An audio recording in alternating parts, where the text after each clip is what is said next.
Bismillahirrahmanirrahim. Assalamualaikum warahmatullahi wabarakatuh. Innal hamdalillah nahmaduhu wa nasta'inuhu wa nastaghfiruh wa na'udzu billahi min shururi anfusina wa sayyiati a'malina. May yahdihillahu fala mudilla lahu wa man yudlil fala hadiyalah. Asyhadu an la ilaha illallah wahdahu la syarikalah wa asyhadu anna Muhammadan abduhu wa rasuluh. Ya ayyuhalladzina amanu taqullaha haqqa tuqatih wa la tamutunna illa wa antum muslimun. Amma ba'd.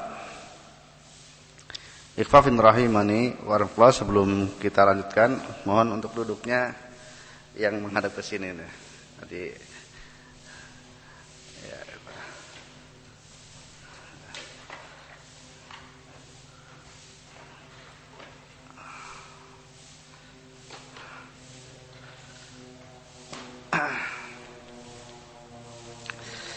ya, terima kasih.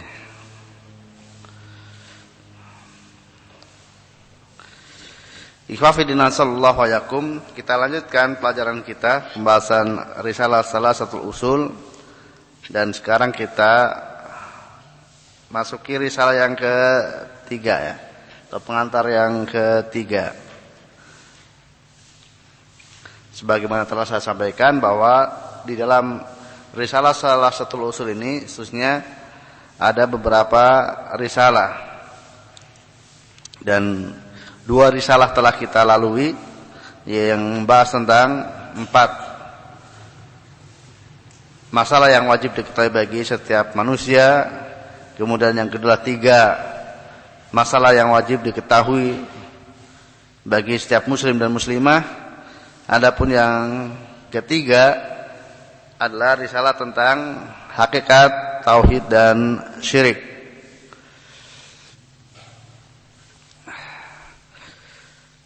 Beliau sampaikan, Syekh Muhammad bin Abdul Wahhab rahimahullah, "I'lam arsyadakallahu li ta'atihi annal hanifiyata millata Ibrahim."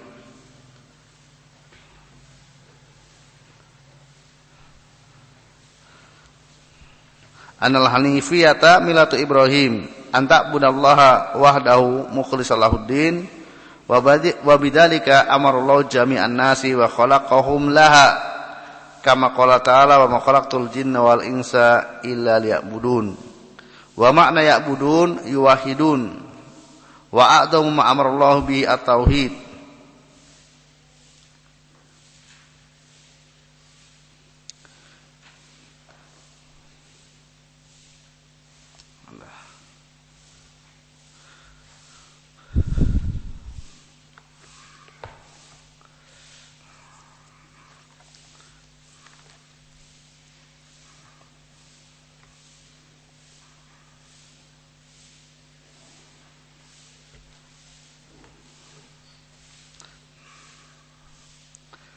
Wa a'dhamu ma amara bi at-tauhid wa huwa ifradul bil ibadah.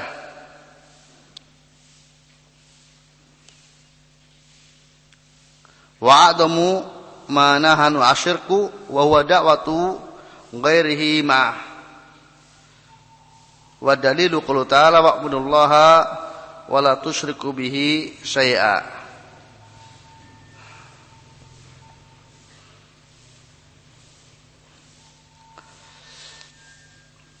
Beliau sampaikan, "I'lam, ketahuilah, semoga Allah SWT membimbingmu, memberikan petunjuk kepadamu untuk senantiasa taat kepadanya.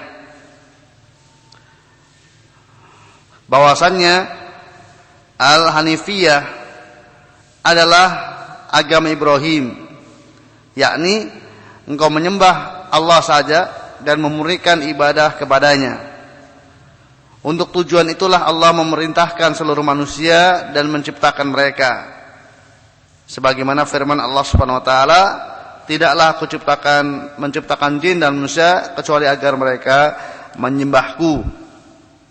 Yang dimaksud dengan menyembah Allah adalah mentauhidkan Allah.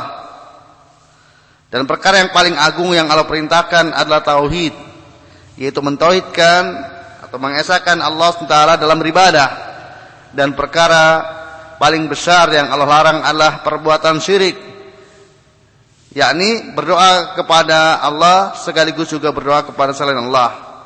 Dalilnya adalah firman Allah Subhanahu wa taala, sembahlah Allah dan janganlah kamu mempersekutukannya dengan sesuatu pun. Ikhwafidin rahimani wa rahimakumullah, pada risalah yang ketiga ini beliau menjelaskan kepada kita tentang hakikat dinu Ibrahim, yang itu adalah merupakan din seluruh anbiya, yang menjadi kewajiban bagi seluruh manusia untuk beragama dengan agama tersebut. Yang mana agama tersebut yang disebut dengan Hanifiyah. Dan beliau sudah jelaskan apa yang dimaksudkan dengan Hanifiyah, yaitu anta budallaha wahdahu mukhlishan lahuddin.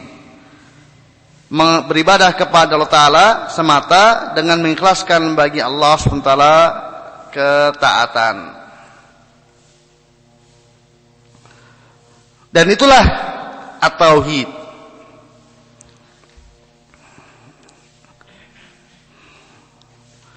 Maka dinul Islam bisa dinamakan dengan nama yang sangat banyak, dengan makna yang sama. Dikatakan juga din yang hanif, al-hanifiyah, juga dinul ikhlas, agama yang ikhlas.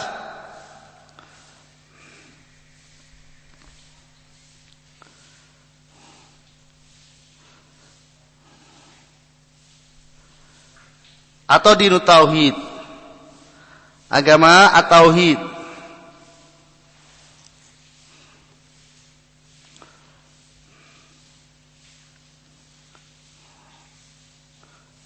Maka bisa dikatakan Islam adalah hanif, Islam adalah tauhid, Islam adalah ikhlas.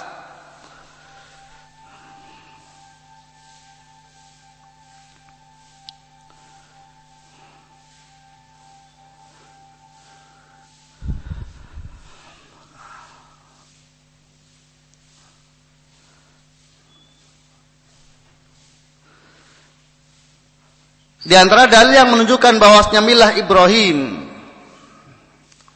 adalah milatu tauhid, milah al-hanifiyah. Allah berfirman dalam surat An-Nahl, "Inna Ibrahima kana ummatan qanitan lillah hanifa wa lam yakun minal musyrikin."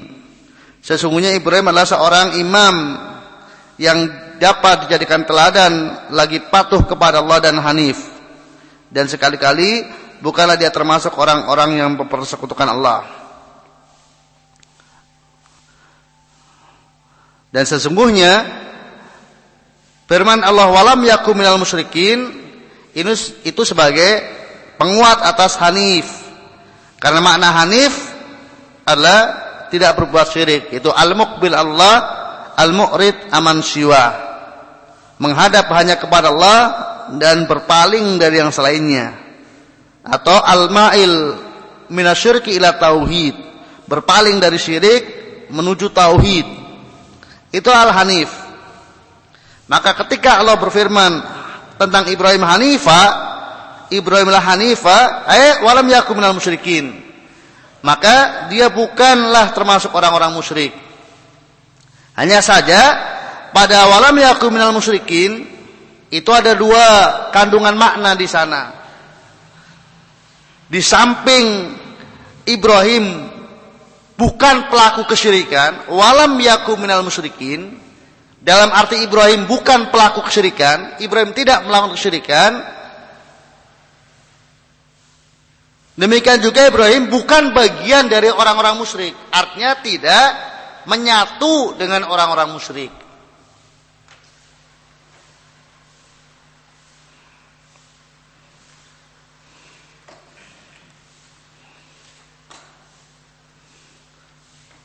Karena seseorang walaupun dia tidak berbuat kesyirikan, tetapi dia menyatu bersama kaum musyrikin, maka dia bisa dikatakan bagian dari kaum musyrikin.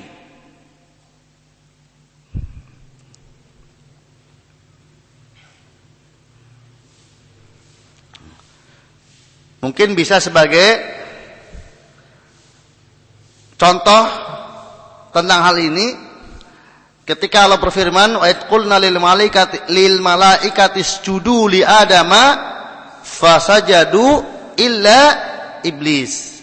Dan ingatlah ketika Allah Ta'ala berfirman kepada para malaikat, sujudlah kepada Adam, maka mereka semuanya sujud kecuali iblis.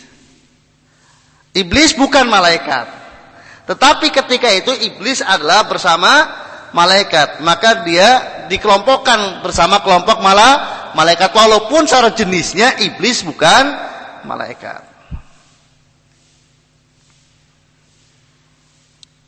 Oleh karena itu, ada kewajiban bagi kaum muslimin untuk kemudian meninggalkan komunitas musyrikin, agar dia tidak bagian dari kaum musyrikin, yaitu dengan syariat hijrah. Bagi mereka yang tinggal di negeri syirik, sementara dia tidak mampu untuk kemudian menegakkan dinnya.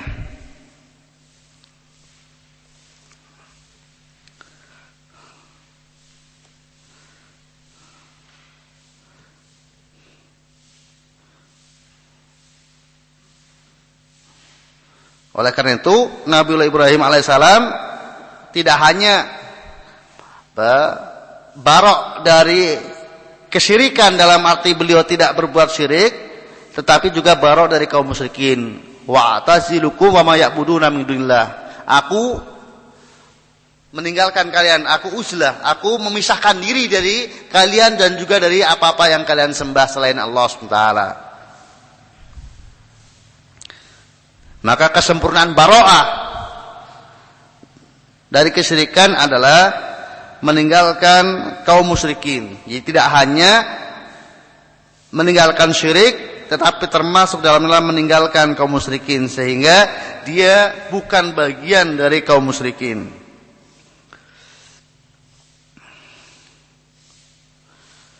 Dan milah Ibrahim, yaitu milatul Hanifiyah, yang tidak lain dan tidak bukanlah at-tauhid, ikhlasul ibadah lillahi wahda, itu diperintahkan bagi seluruh anbiya wa rusul. Nabi kita pun termasuk dalamnya. Allah perintahkan kepadanya, anit tabi millata Ibrahim hanifa wa ma kana minal musyrikin. Hendaklah kamu ikuti milah Ibrahim yang hanif itu, dan bukanlah dia termasuk orang-orang musyrik. Walaqad ba'atsna fi kulli ummatin rasulan an ibudullaha wastanibut taghut.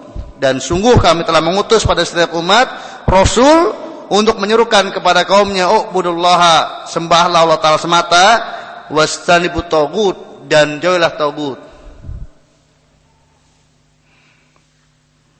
Wa ma arsalna min qablika mir rasulin illa nuhi ilaihi annahu la ilaha illa ana fa'budun.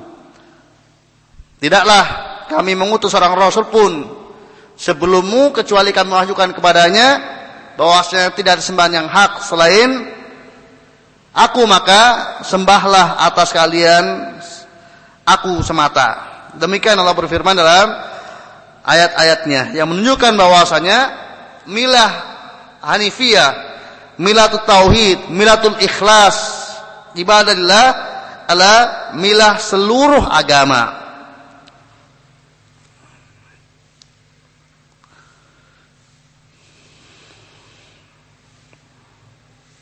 Sebagaimana Nabi SAW juga bersabda, al-amya dinun wahid, bahwasanya seluruh nabi agama mereka adalah satu, yaitu agama tauhid.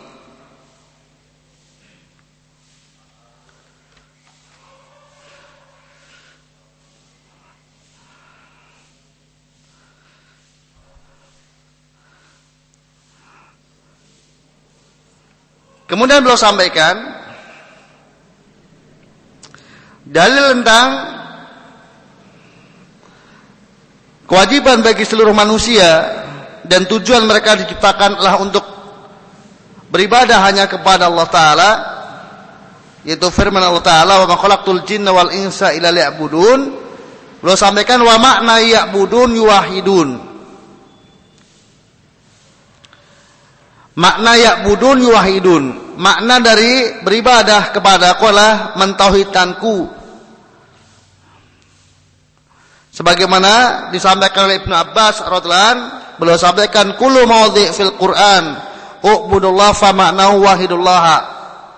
Jadi kalau setiap tempat di dalam Al-Qur'an ada perintah u'budullah, maka maknanya la wahidullah. Jadi kalau kita dapatkan di dalam Al-Qur'an ada ayat yang bunyinya perintah untuk beribadah kepada Allah, ya ayyuhan nasu u'budu rabbakum ani'budullaha washkuruh lah dan lain sebagainya, maka maknanya lah wahidullah. Maksudnya lah tauhidkanlah Allah Ta'ala dalam beribadah. Jadi tidak semata-mata yang penting melakukan aktivitas pengabdian kepada Allah, tetapi disyaratkan untuk diterimanya pengabdian tersebut harus dengan tidak mengabdi kepada siapapun juga selain Allah Subhanahu wa taala.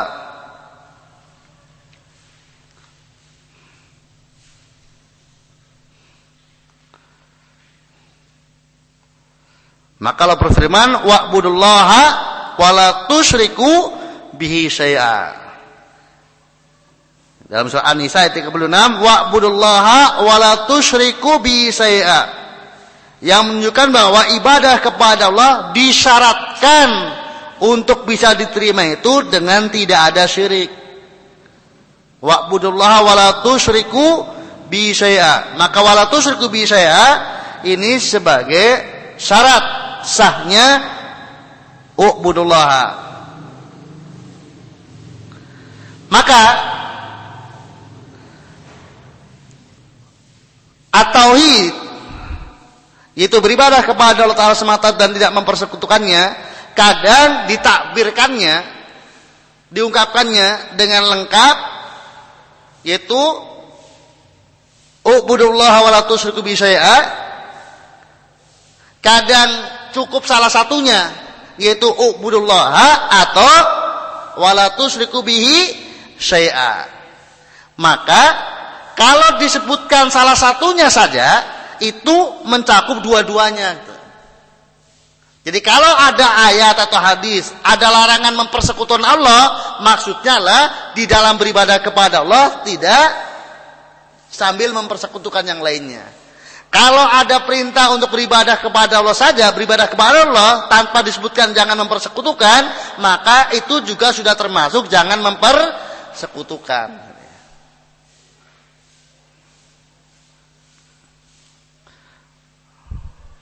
Seperti misalnya dalam sabda Nabi sallallahu alaihi wasallam, wa haqqul ibadi 'alallahi alla yu'adziba ma la yusyriku bihi syai'a. Wa haqqul ibadi Allah alla yu'adziba ma la yusyriku bihi syai'a. Dan hak hamba yang akan ditunaikan Allah, yang wajib bagi Allah untuk menunaikannya, memenuhinya lah tidak akan mengazab orang yang tidak mempersekutukannya. Tidak akan mengazab hamba yang tidak mempersekutukannya. Sebagaimana dalam sabda Nabi yang lainnya, dalam hadis qudsi Allah Ta'ala berfirman, atau dalam sabda Nabi sallallahu alaihi wasallam, beliau bersabda, man laqiyallaha la yusyriku bihi syai'an dakhalal jannah wa man laqiyahu yusyriku bihi syai'an dakhalan nar. Barang siapa yang berjumpa dengan Allah dalam keadaan tidak mempersekutukannya dengan sesuatu pun, dia pasti masuk surga. Sementara yang berjumpa dengan Allah dan dalam keadaan dia mempersekutukan dengan Allah, dengan sesuatu maka dia masuk neraka. Ini cuma disebutkan syiriknya saja, tanpa disebutkan ibadahnya. Maka yang dimaksudkan dia berjumpa dengan Allah, la yusyriku bi syai'a, tidak mempersekutukan dengan sesuatu pun dalam beribadah. Artinya dia beribadah kepada Allah tapi tidak mempersekutukan. Maka ini senantiasa kita ingat, kalau ada perintah beribadah tanpa penyebutan larangan syirik, maka sudah masuk dalam memori kita, dalam pemahaman kita, itu maksudnya ibadah yang tanpa syirik. Kalau ada larangan dari syirik, maka maksudnya adalah perintah untuk beribadah, tapi jangan sampai syirik. Jadi tidak syirik yang disertai dengan ibadah. Sebab kalau kemudian tidak syirik saja, tapi tidak beribadah kepada Allah, artinya tidak beribadah kepada siapapun juga, maka itu nasibnya justru lebih jelek daripada yang beribadah kepada Allah dan mempersekutukan. Kalau yang beribadah kepada Allah saja, tetapi dia mempersekutukan, itu sudah kafir, musyrikun kafir, apalagi yang tidak beribadah kepada Allah sama sekali, walaupun dia juga tidak beribadah kepada yang lainnya. Maka beliau sampaikan, wa a'dhamu ma amara bihi at-tauhid. Dan sepaling besar yang Allah perintahkan adalah at-tauhid.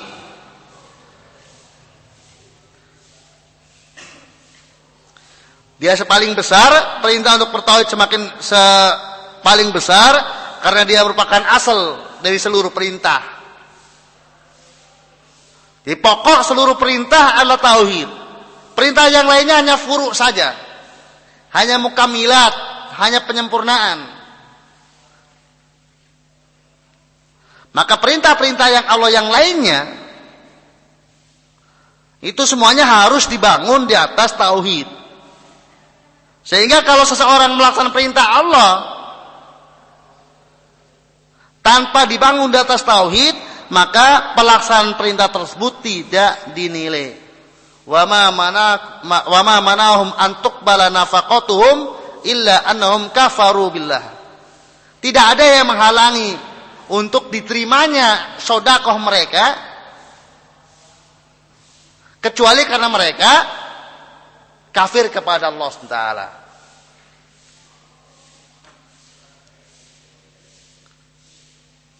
Ulaika alladziina kafaru bi ayati, dalam surah Al-Kahfi,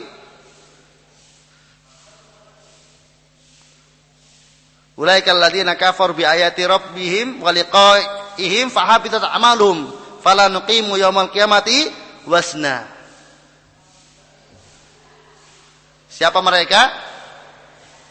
Ketika sebelumnya Allah berfirman, qul hal nunabbiukum bil akhsarina a'mal alladziina dhalla sa'yuhum fil hayati dunya.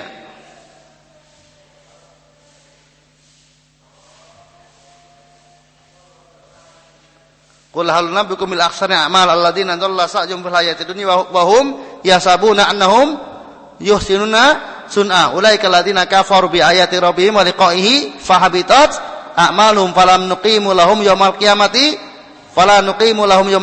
wasna. Allah katakan bahwasanya bagi mereka amalnya tidak akan ada nilainya, tidak akan ada bobotnya sama sekali. Tidak ada nilai dalam timbangan seandainya ditimbang. Itu disebabkan karena amalannya dibangun di atas kekafiran, dibangun di atas kesyirikan, bukan dibangun di atas tauhid. Walaupun orangnya menyangka bahwasanya dia telah berbuat baik. Alladzina dhalla sa'yuhum fil hayati dunya wa hum yahsabuna annahum yuhsinuna sun'a. Salah amalnya ketika di dunia, sementara mereka menyangka bahwa mereka telah berbuat baik. Antum bisa lihat realita dari manusia. Banyak manusia yang mereka beramal, artinya amal kebajikan, yang mereka menyangka dengan amal kebajikan tersebut itu akan bermanfaat baginya, tetapi dia berada dalam kekafiran, maka tidak akan ada manfaatnya.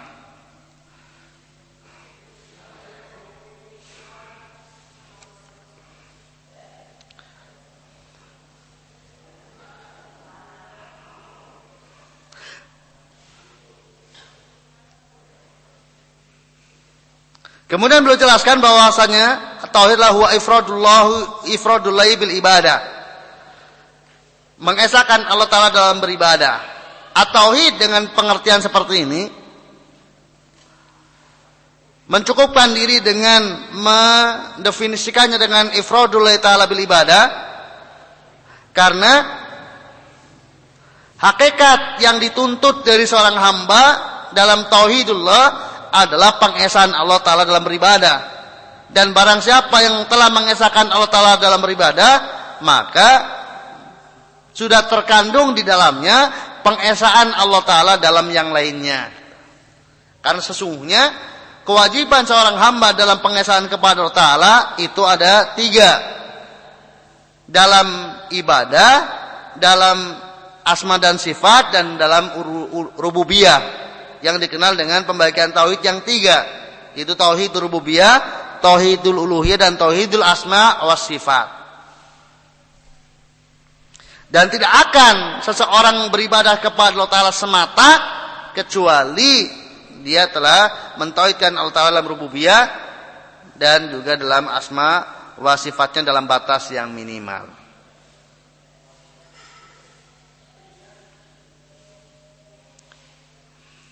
Di samping itu juga, bahasnya pada umumnya pelanggaran tauhid yang terjadi pada umat manusia itu adalah pada tauhid uluhiyah, bukan pada tauhidul rububiyah dan tauhidul asma wa sifat.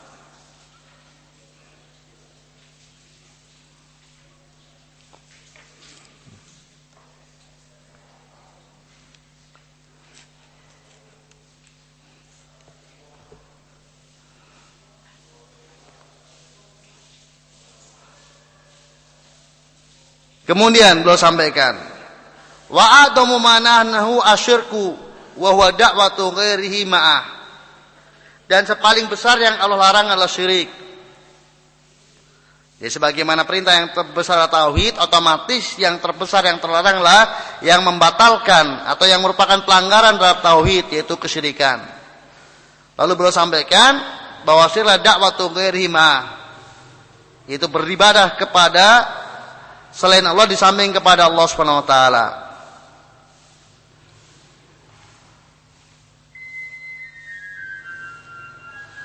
Sama, belum mendefinisikan syirik cukup dengan syirik dalam ibadah, karena itulah yang pada umumnya terjadi pada umat manusia. Adapun syirik dalam rububiyah atau syirik dalam asma sifat ini nadir, sangat jarang sesungguhnya terjadinya. Ini pada umat-umat terdahulu dan pada umat secara umum. Kesyirikan yang banyak terjadi adalah syirik di dalam ibadah. Meskipun sesungguhnya definisi syirik itu tidaklah sebatas dakwatu ghairi ma. Jadi syirik yang lebih luas adalah taswiyatu ghairillahi billah fi ma huwa min khasaisihi. Itu pengertian syirik yang lebih mencakup, yaitu mensejajarkan selain Allah dengan Allah pada hal-hal yang merupakan kekhususan Allah. Pensejajaran selain Allah dengan Allah, atau mensejajarkan selain Allah dengan Allah pada hal-hal yang merupakan kekhususan Allah.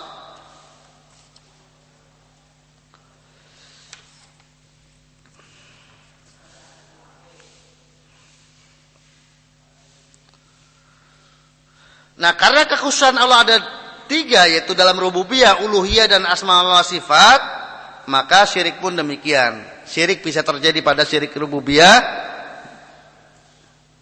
pada uluhiyah, dan juga pada asma dan sifat.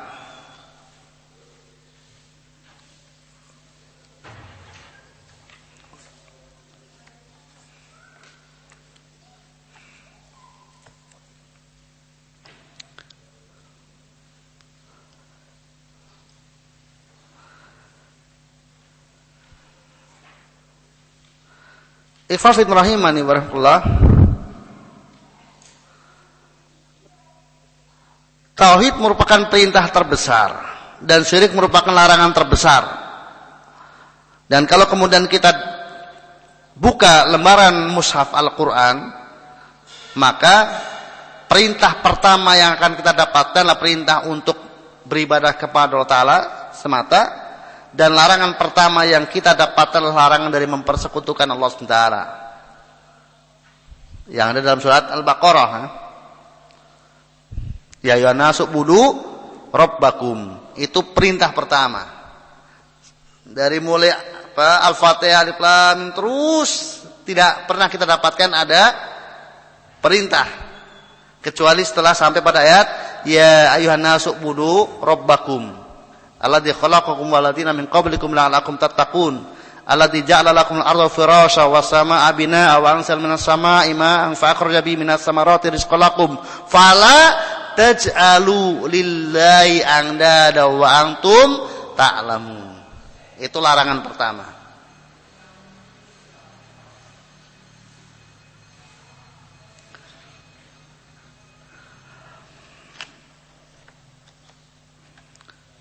Perintah pertama dalam Al-Quran pun ya ayyuhan nasu u'budu rabbakum, wahai manusia sembahlah Rabb kalian. Maknanya tadi sembahlah Allah Ta'ala semata dan jangan mempersekutukannya. Kemudian larangannya lah fala taj'alul andada, jangan kalian menjadikan baik Allah sekutu di dalam beribadah kepada Allah. Wa antum ta'lamun, padahal kalian tahu bahwasanya Rabb kalian itu hanya Allah Ta'ala semata. Maka kalau kita cermati dengan seksama seluruh Al-Quran ini bisa dikatakan adalah at-tauhid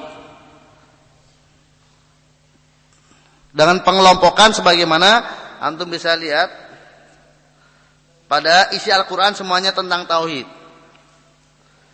Halamannya berbeda ya.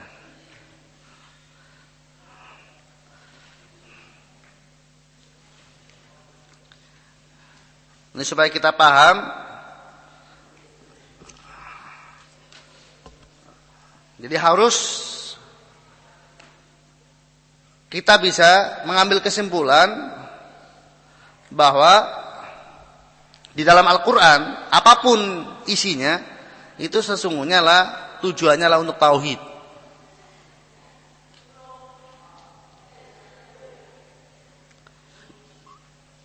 Karena Al-Quran bisa dikelompokkan menjadi 5. Yang pertama adalah berita tentang Allah. Sudah ketemu? Berita tentang Allah, nama-namanya dan sifat-sifatnya, perbuatannya dan perkataannya. Inilah termasuk tauhid al-ilmi al-khabari yang mencakup tauhid rububiyah dan asma wa sifat. Yang boleh dikatakan semua manusia terfitrah dengan keyakinan ini. Oleh karena itu, pemberitaan tentang Allah Subhanahu wa taala ini untuk lebih mendatangkan rasa cinta kepada Allah Subhanahu wa taala sehingga fitrah yang sudah ada asalnya bahwa Allah ada Rabbnya yang sesungguhnya itu berkonsekuensi hanya Allah Ta'ala yang jadikan sesembahan, itu akan semakin kuat, semakin kokoh ketika lebih mengenal tentang Allah Subhanahu wa taala.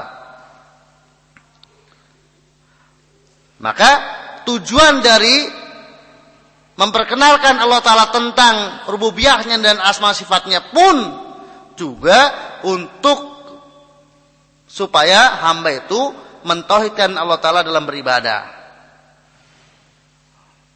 Jadi bagian yang pertama tentang tauhid al-ilmi al-khabari, atau tauhid rububiyah dan tauhid asma sifat.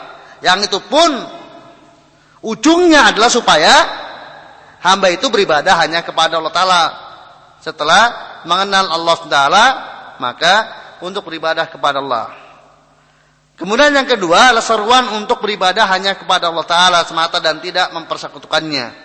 Dan inilah inti dari tauhid yang dituntut, yaitu tauhid uluhiyah atau tauhid al-iradah at-talabi, tauhid fit talab wal qasd, yang lebih populer dengan tauhidul uluhiyah, tauhidul ibadah. Kemudian yang ketiga berisi perintah dan larangan serta keharusan untuk taat dan menjauhi larangan, yaitu berupa syara'i, perintah-perintah dan larangan-larangan, perintah puasa, sholat, zakat, haji, perintah untuk berbakti kepada orang tua dan sebagainya, larangan dari berzina, minum khamar, mencuri dan sebagainya, termasuk durhaka kepada orang tua. Maka itu sesungguhnya adalah hukukut tauhid wa mukamilatuh. Jadi hak-hak tauhid dan penyempurnaan tauhid.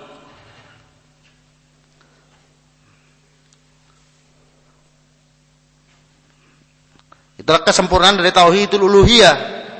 Karena inti dari tauhid uluhiyah adalah seorang mengabdi kepada Allah Ta'ala, tunduk dan patuh kepada Allah Ta'ala, hanya kepada Allah Ta'ala, maka siap untuk diperintah apa saja perintahnya, dan siap untuk dilarang apapun larangannya. Maka perintah dan larangan itu sifatnya adalah penyempurna tauhid. Yang itu asalnya adalah seorang adalah takarub dan ta'abud hanya kepada Allah Ta'ala semata. Oleh karena itu syara'i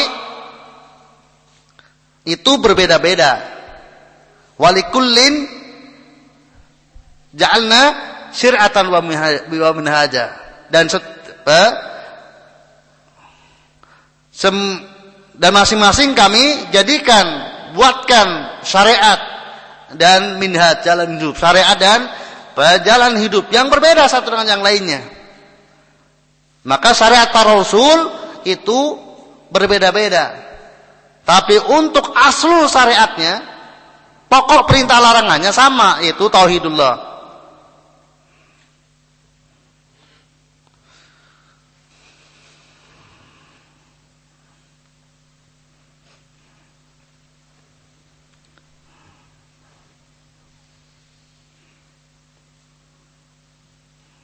Bahkan dalam syariat Islam sendiri pun itu terkadang ada perubahan yang dikenal dengan nasih dan mansukh.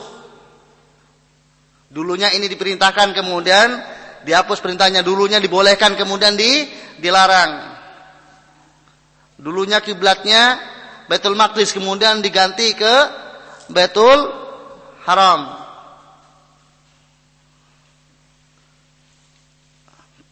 Karena masalah syara'i itu bisa saja Allah ganti sesuai dengan tuntutan hikmahnya dan muqtada hikmahnya dan maslahahnya.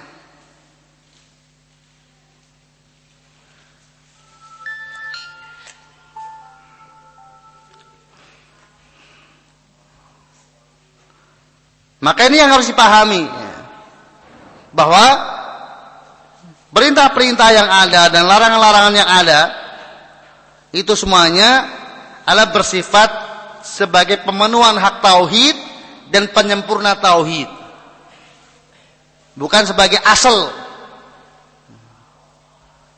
Jadi asalnya adalah seseorang itu hanya tunduk dan patuh kepada Allah, dah itu prinsipnya, dan tidak kepada yang lainnya.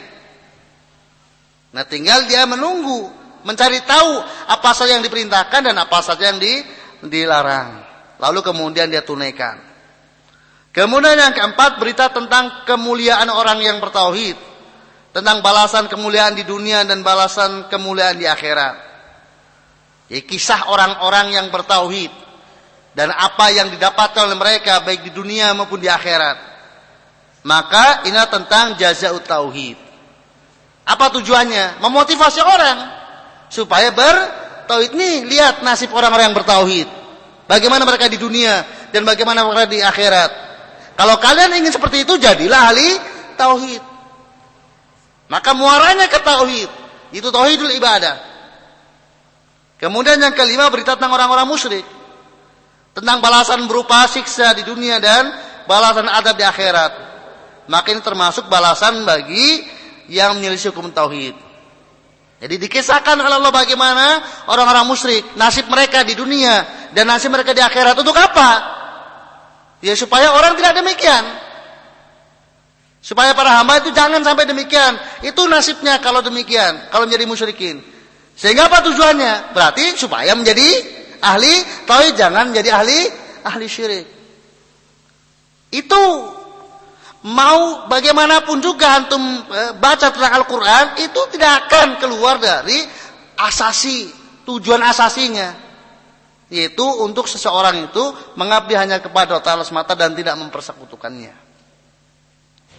Oleh karena itu, kalau seseorang mengenal Islam, mengenal Muhammad SAW, tapi justru pokok dan hakikat dinul Islam itu luput, maka pada hakikatnya dia tidak kenal Islam sama sekali. Maka kalau kemudian menjelaskan sirah Nabi SAW, bercerita tentang Nabi SAW, maka sesungguhnya yang terbesarlah ma umira bihi wa ursila bihi, yaitu sesuatu yang untuk apa beliau diutus, materi apa yang beliau diutus. Itu yang terpentingnya dari semua pengetahuan tentang Rasulullah SAW, sebagaimana nanti kita akan dapatkan ketika kita membahas tentang ma'rifatul Rasul, ma'rifatu an-Nabi sallallahu alaihi wasallam.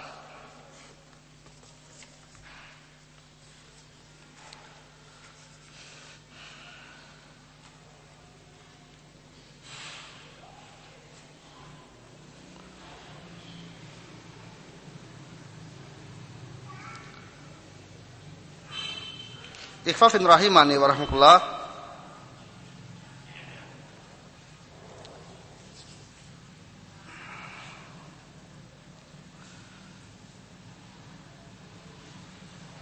Penting untuk saya sampaikan di sini, untuk memberikan tanbih dan peringatan bagi kita semuanya,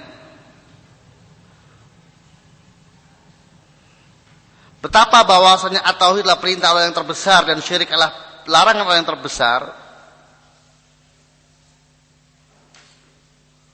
Namun kenyataannya justru ini banyak dilanggar oleh umat manusia. Dan juga tidak ada satupun di antara kita yang aman, yang terjamin bahwasanya kita akan menjadi muwahhid dan terbebas dari kesyirikan. Ini yang harus senantiasa tersimpan dalam batin kita, bahwa siapapun kita itu tidak mengetahui bahwa dirinya akan menghadap kepada Allah Subhanahu wa taala dalam keadaan mentauhidkan Allah taala dan tidak mempersekutukannya. Dan tetap berpeluang untuk kemudian menghadap kepada Allah taala dalam keadaan tidak mentauhidkan Allah, dalam keadaan mempersekutukan Allah. Itu tetap peluang itu terbuka, bahkan terbuka lebar. Selama hayat masih dikandung badan, maka kemungkinan seseorang itu menghadap kepada Allah dalam keadaan tidak mentauhidkan Allah, menghadap kepada Allah dalam mempersekutukannya, itu sangat besar. Maka Ibrahim alaihissalam teladan bagi kita semua dalam hal ini. Oleh karena itu Allah SWT sampaikan kepada kita untuk menjadi teladan bagi kita semuanya. Betapa beliau sangat memahami hal ini, sehingga beliau berdoa kepada Allah SWT, Rabbij'al hadzal balada amina wajdubni wa baniya an na'budal asnam Rabbi innahunna adlalna katsiran minan nas. Maka ingat baik-baik oleh kita semuanya doa Ibrahim yang Allah abadikan dalam surat Ibrahim ayat 34 35 atau 35 36. Ini sekali Nabi Ibrahim alaihissalam berdoa kepada Allah, Rabbi ja'al hadzal balada amina, wahai Rabb kami, jadikanlah negeri ini, itu negeri Mekah, sebagai negeri yang tentram, damai, aman. Wajnubni, dan jauhkanlah aku, wabaniya, dan anak cucuku, anak budal asnam, dari penyembahan terhadap berhala. Rabbi innahunna adlanna katsiran minan nas. Wahai Rabbku, sesungguhnya berhala-berhala itu telah menyesatkan mayoritas manusia.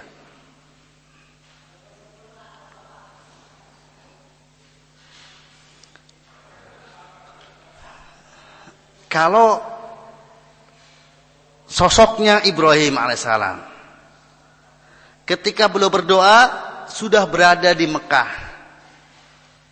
Beliau berdoa di Mekah, bukan di kampung halamannya yang asli, yang penuh dengan kesyirikan.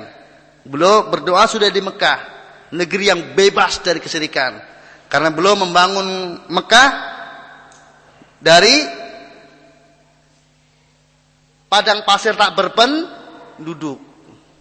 Kemudian membangun masyarakat tauhid. Maka nggak ada kesyirikan sama sekali.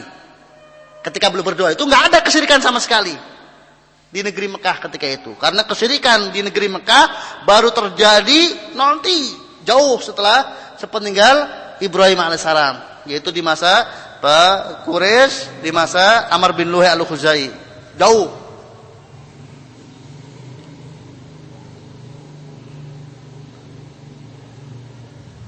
Dan yang beliau khawatirkan sampai pun menyembah berhala, menyembah sonam. Yang mana sonam adalah sesembahan yang paling zahir. Itu saja belum masih khawatir. Maka siapapun orangnya, apalagi dia tinggal di negeri yang kesyirikan di depan mata,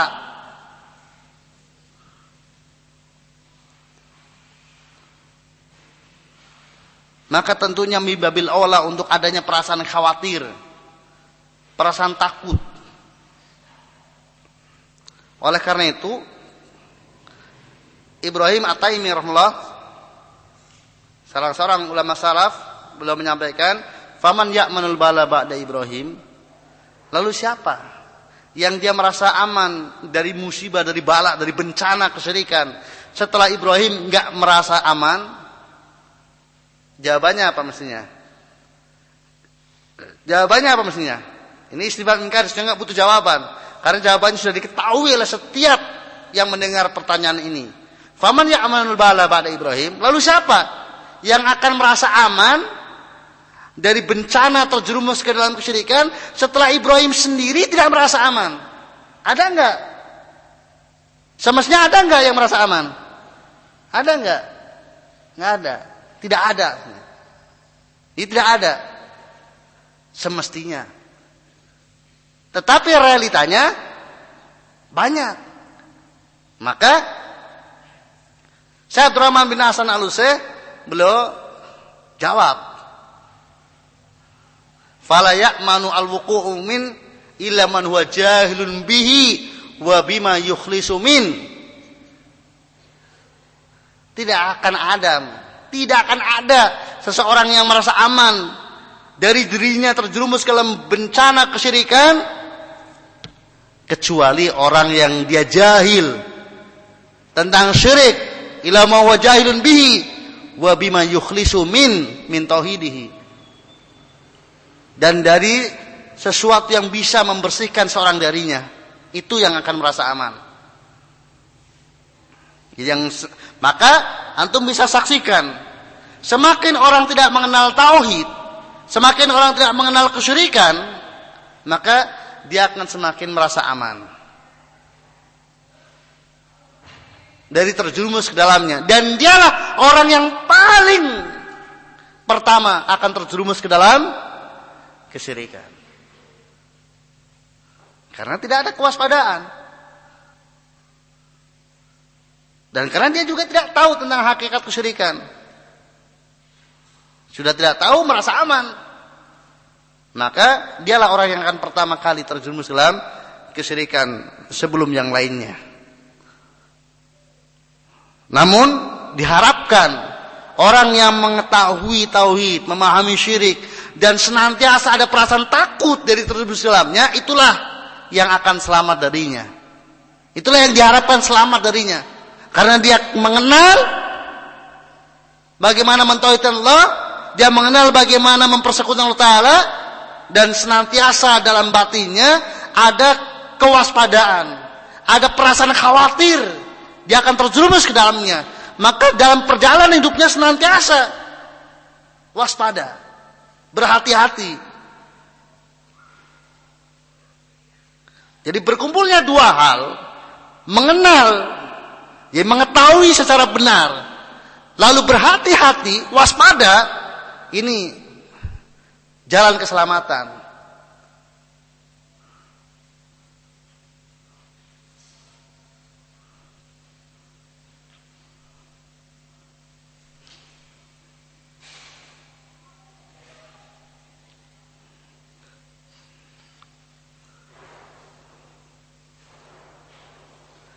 Sebagaimana kalau kemudian seseorang yang bepergian, yang dia mengetahui medan, mana jalan yang berbahaya, mana jalan yang tidak membahayakan, kemudian di samping dia mengenal betul medannya, dan kemudian dia waspada, maka itulah yang akan selamat sampai tujuan. Adapun yang tidak tahu, ya sudah tidak tahu, nggak hati-hati, nggak apa. Dan memang itu biasanya orang yang nggak tahu sekaligus juga nggak akan waspada. Maka di sana ada jurang, di sana ada lubang, di sana dia yang paling akan terperosok pertama kali. Berkumpul dua hal sekaligus, jahil dan adamu intiba. Sudah tidak tahu dan tidak hati-hati. Dan biasanya orang yang tidak hati-hati, ya karena dia tidak tahu.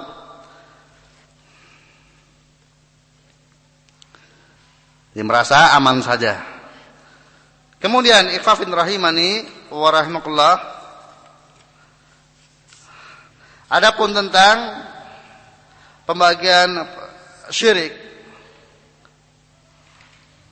dan juga bahayanya, dan tentang tauhid serta keutamaannya, ini bisa antum baca sendiri ya.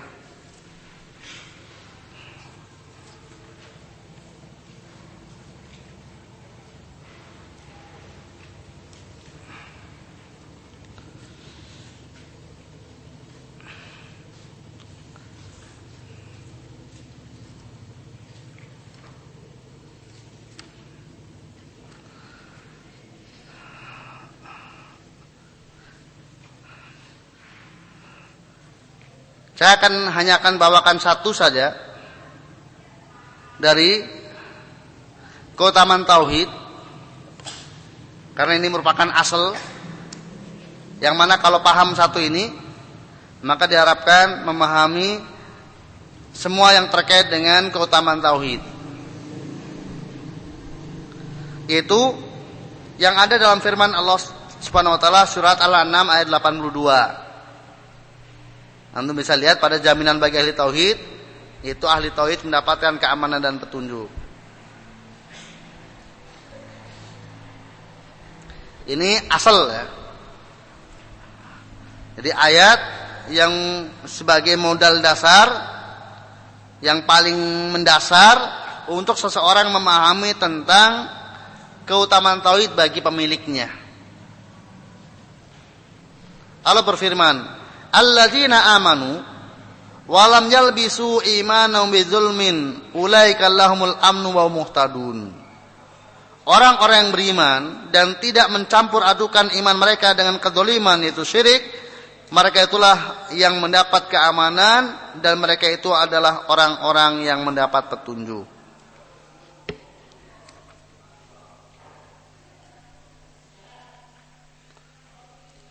Kita perhatikan baik-baik ayat ini.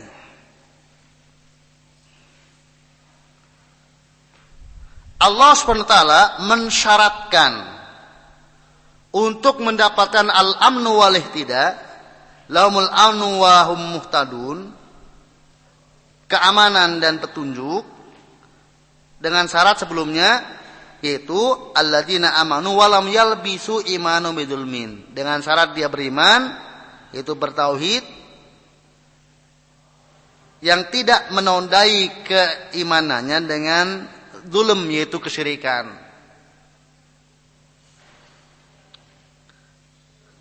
Yang berarti ahli tauhid yang bersih dari syirik itu akan mendapatkan al-amnu wal ihtida, ketentraman dan petunjuk.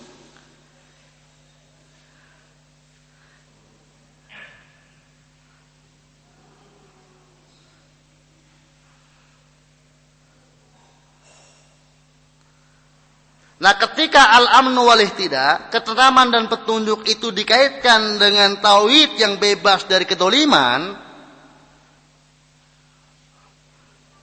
maka saya sampaikan bahwa kedoliman itu ada 3 ya. Dzulmun abdi fi haqqillah, kedoliman seorang hamba dalam hak Allah, yaitu syirik. Kemudian dzulmul abdi li nafsihi, kedoliman seorang hamba terhadap dirinya sendiri. Jadi menganiaya diri sendiri, membuat penganiayaan kepada dirinya sendiri. Dan dzulmul abdi lil ghair, jadi kedoliman seorang hamba terhadap hak orang lain.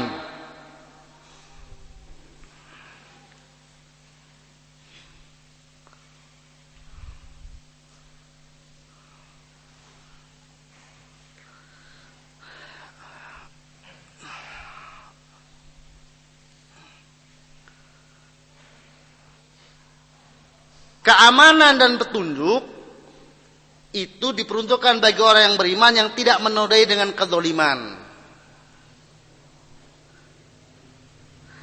Maka seseorang kadar di dalam mendapatkan keamanan dan petunjuk tentunya juga sesuai dengan kadar bersihnya keimanannya dari noda-noda kedzaliman. Maka apabila seseorang hamba menodai keimanannya dengan kedzaliman dalam arti syirik,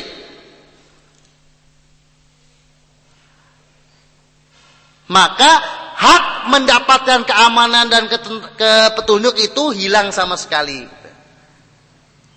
Jadi syarat mutlak untuk mendapatkan al-amnu wal ihtida adalah bersihnya keimanannya, tauhidnya dari noda kesyirikan dalam arti syirik yang besar.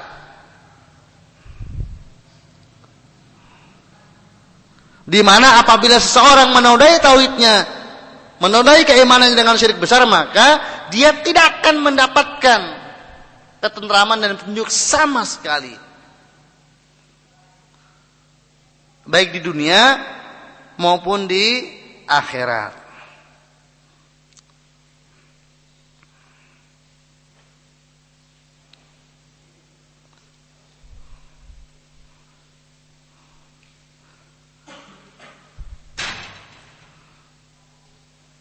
Nah, bagi mereka yang berhasil membersihkan imannya dari noda kesyirikan, maka baginya berhak untuk mendapatkan al-amnu wal ihtida.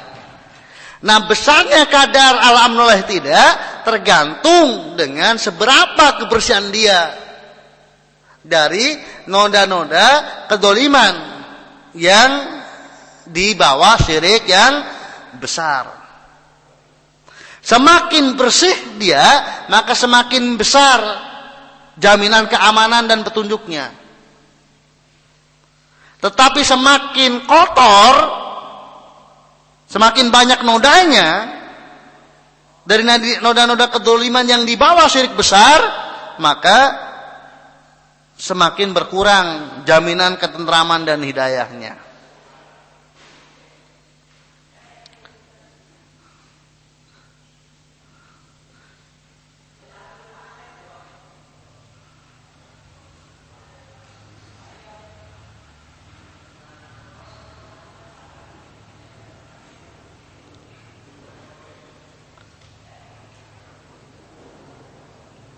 Dan ketika Allah Ta'ala memberikan syarat untuk mendapat al-amnul ihtida adalah bersihnya dari noda kesyirikan,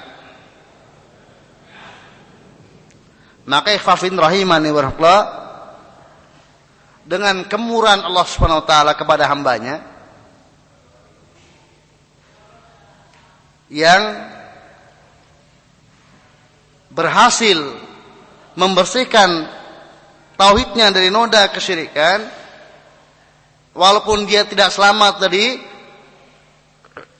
noda-noda yang lainnya, ini bisa saja Allah Ta'ala mengampuninya, memaafkannya, dan memberikan kepadanya lebih dari apa yang semestinya dia dapatkan. Waladina man amila sholihan min dzakarin aw unsa wa huwa mu'minun falanuhyanahu hayatan thayyibah walanajziyanahum ajrahum bi ahsani ma kanu ya'malun. Allah akan memberikan balasan lebih dari apa yang mereka kerjakan dari kebaikan, dari amal solehnya. Inna Allah la yaghfiru an yushraka bihi wa yaghfiru ma duna dzalika liman yasha. Maka di sana ada peluang untuk kalau Ta'ala menghilangkan, membebaskan kesalahan-kesalahan seseorang jika dia menghadap kepada Allah dengan membersihkan dirinya dari noda kesyirikan.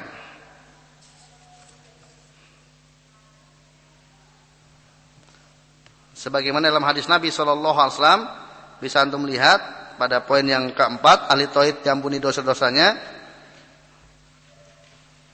Allah berfirman dalam hadis qudsi, ya ibnu Adam, la atatani bi qurabil ardi khotaya tsumma laqitani la tusyrik bi syai'a la taituka bi qurabiha maghfiratan. Wahai anak Adam, sesungguhnya sekiranya kamu datang kepadaku dengan kesalahan sepenuh bumi, kemudian kamu datang kepadaku tanpa menyekutukan sesuatu pun denganku, maka aku akan mendatangimu dengan ampunan sepenuh bumi pula. Ini lima yasa ya. Bagi siapa yang Allah kehendaki, sebagaimana dalam surat An-Nisa. Tapi ada peluang. Walaupun dia ternoda imannya, tauhidnya dengan kedoliman yang bukan kesyirikan. Ini min rahmatillah. Jadi Allah itu, kalau seorang hamba sudah mentauhidkan Allah Ta'ala, maka kecintaan Allah Ta'ala kepadanya, dia dapatkan kecintaan Allah Ta'ala, maka karena cintanya Allah kepadanya, bisa saja Allah mengampuni dosa-dosanya sebesar apapun dosanya, ketika dia sudah memenuhi hak Allah Ta'ala, itu mentauhidkan Allah. Tetapi kalau kemudian seseorang tidak memenuhi hak Allah, yaitu dia mempersekutukan Allah Ta'ala, maka hak siapapun yang ditunaikan tidak akan dinilai Allah Ta'ala, sementara dia melalaikan hak Allah Ta'ala, itu tauhidullah.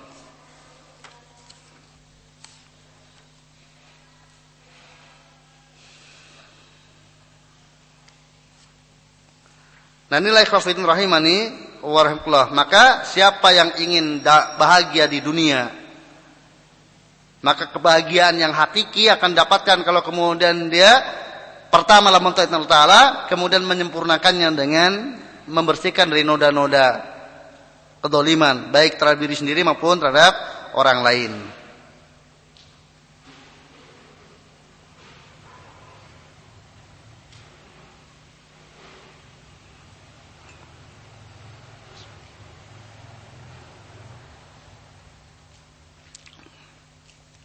Dan kalau kemudian seseorang sudah mendapatkan kebahagiaan yang sesungguhnya, jadi kebahagiaan yang sesungguhnya, dan bahagia itu tempatnya dalam hati, maka situasi dan kondisi lahir yang dia dapatkan itu tidak akan mengurangi kebahagiaannya sama sekali. Apapun yang dia dapatkan secara lahiriah di dunia ini, itu nggak akan mengurangi kebahagiaannya sama sekali. Kita nggak usah jauh-jauh. Jangan berbicara tentang para ambiya, mereka jelas. Orang yang jauh setelah kehidupan Nabi,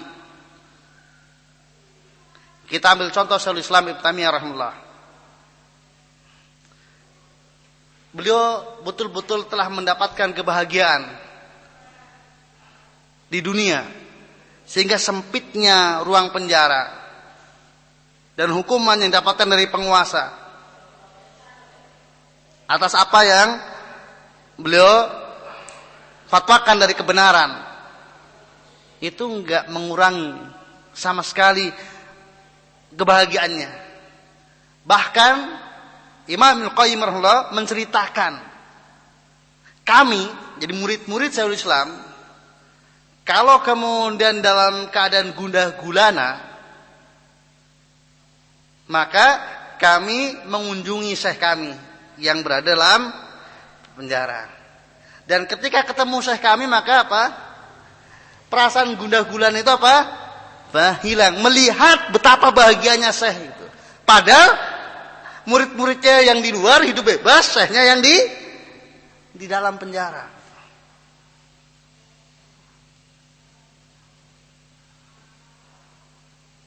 Nah kan ya belum sampaikan jannati fi qalbi. Jadi bahwasanya surga dalam hatiku. Kalau mereka memenjaraku itu khalwat, kalau mereka mengusirku itu syaha, kalau kemudian mereka membunuhku, maka itu adalah syahid. Jadi apa yang membuatnya untuk kemudian hilang kebahagiaannya? Juga para salaf mengatakan, kalau orang sudah mendapatkan kebahagiaan yang sesungguhnya dengan sebab ilmu dan amal yang dimilikinya, mereka menyampaikan, lau alima al-muluk wa abnaum fima nahnu fihi la jaladuna bisuyufihim.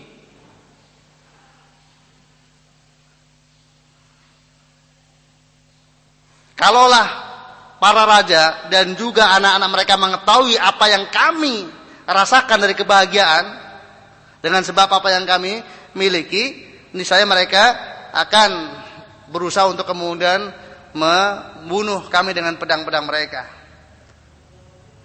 Karena iri dengan apa yang kami rasakan.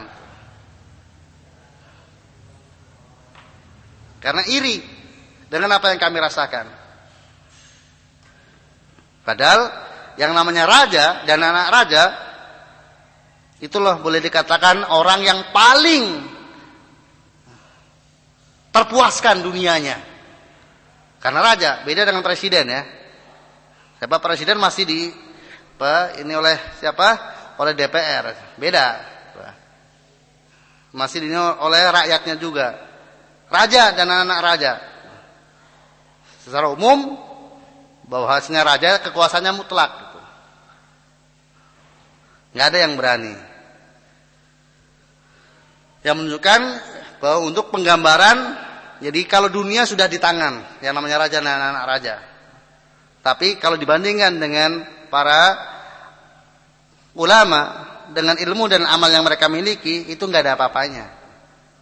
Jadi kebahagiaan yang dirasakan tidak ada apa-apanya. Maka barang siapa yang menginginkan kebahagiaan yang sesungguhnya di dunia sebelum di akhirat, adalah dengan beriman dan membersihkan imannya dari noda-noda kedzaliman. Dan yang paling pokoknya adalah kedzaliman syirik. Wallahu a'lam bishawab. Ya. Saya cukupkan untuk 3 risalah pengantar.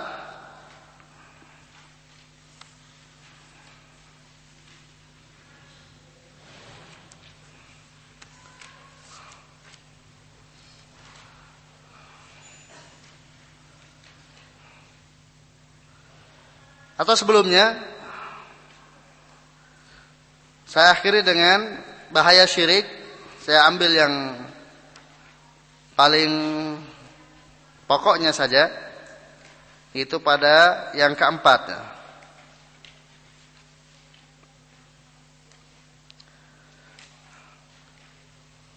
Bahwa pelaku kesyirikan haram masuk surga dan kekal di dalam neraka jahanam.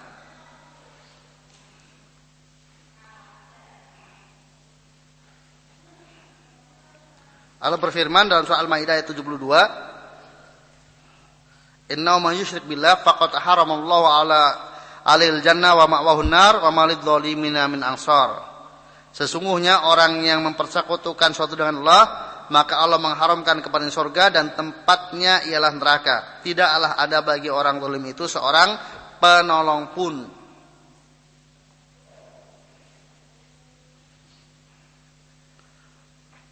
Semua orang yang beriman kepada hari akhirat itu mengharapkan surga.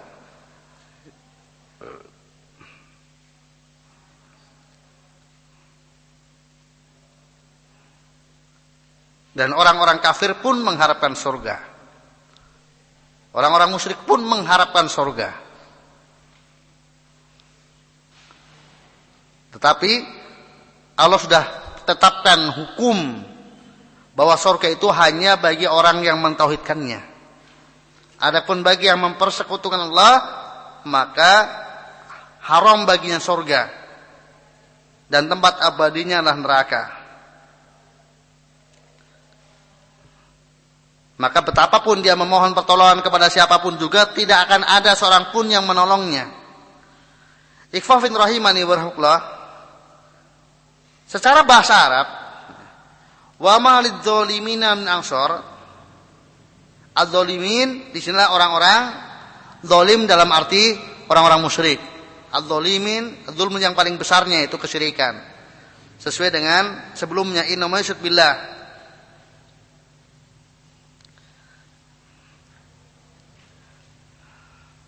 Ansor di sini nakira wa ma lidzalimina min ansor.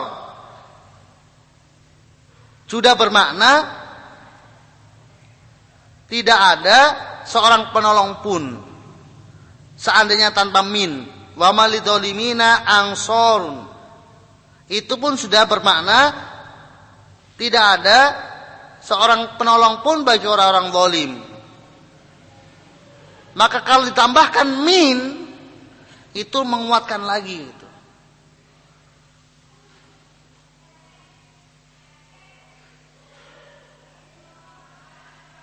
Jadi keumumannya tidak tertaksis, keumumannya tidak terkecualikan.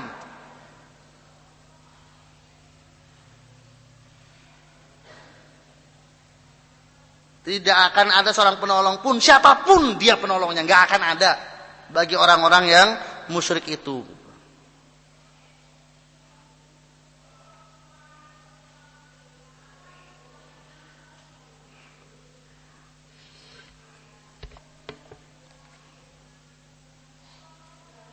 Maka tidak ada musibah yang lebih besar bagi kita melebihi musibah menghadap kepada Allah dalam keadaan mempersekutukannya. Maka musibah apapun juga yang dirasakan oleh seseorang, asal dia menghadap kepada Allah Ta'ala dengan tauhid, itu ringan baginya. Ini yang harus dicamkan oleh kita semuanya. Jadi musibah apapun juga di dunia, seberat apapun, sebesar apapun, asal dia selamat dari syirik, itu ringan semuanya musibah itu.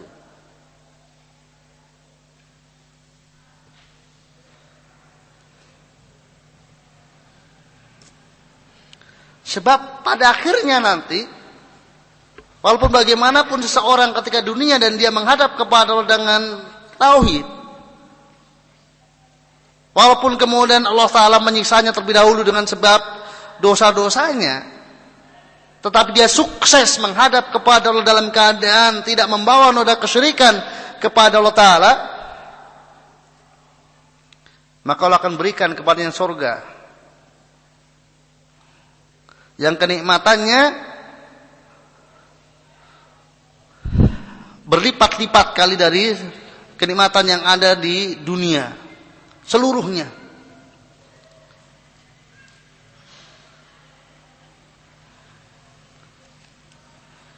Dan akan lupa terhadap semua penderitaan yang pernah dialami di dunia.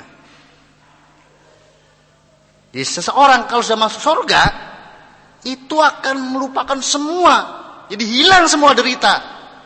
Tetapi sebaliknya, kalau seseorang masuk neraka, maka lupa semua kenikmatan yang pernah dirasakan di dunia. Seakan-akan mereka tidak pernah merasakannya. Bahkan hidupnya di dunia pun terasa hanya sehari atau bahkan setengah hari saja. Sebagian kecil dari hari.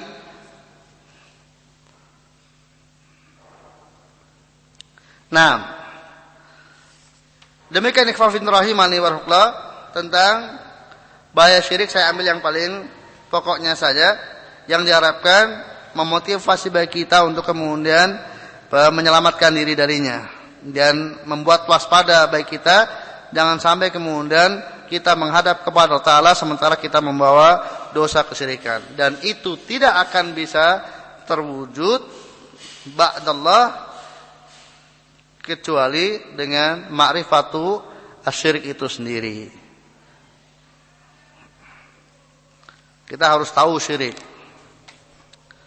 dan harus tahu tauhid. Oleh karena itu nanti akan kita pelajari pada bagian risalah salah satu usulnya, khususnya pada bagian pertama. Maka kita lanjutkan. Istirahat jam berapa? 9:30. Atau istirahatnya diajukan supaya kita punya persiapan untuk yang kita akan masuki inti dari daurah kita tentang salah satu usul. Ya, sekarang istirahat sampai kurang lebih 1/4 jam, maksimal 20 menit insyaallah. Paling lambat insyaallah kita mulai jam 9:30. Nah, demikian ikhwan rahimani wa rahmatullah. Kita skor terlebih dahulu untuk istirahat dan snacknya sudah siap. Mudah-mudahan Allah SWT memudahkan bagi kita untuk memahami pelajaran dan taufik bagi kita untuk mengamalkannya. Subhanakallahumma wa bihamdika asyhadu an la ilaha illa anta astaghfiruka wa atubu ilaik. Assalamualaikum warahmatullahi wabarakatuh.